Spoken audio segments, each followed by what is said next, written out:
Photography, nag-start ako, bali, ano siya, kasi nung bata pa ako, mahilig na talaga ako sa drawings, sketches. Kaya lang, ang problema ko noon, nagdo-drawing ako, may kopyahan. Hindi ko kaya yung mag-drawing ng out of my mind, tapos idodraw ko. So, sabi ko, ano kaya ang medium para mailabas ko siya? So, one time, yun nga, nauso yung gadgets, so camera, so laglabasan yung DSLR, so medyo affordable na. So, yun, bumili ako ng, my first camera is Canon 1000D pa nun.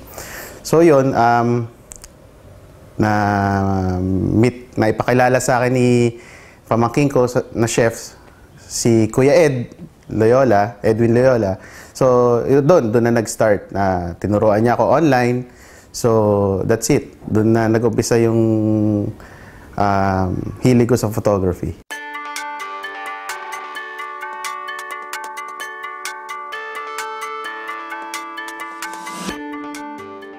Na-discover ko sa sarili ko na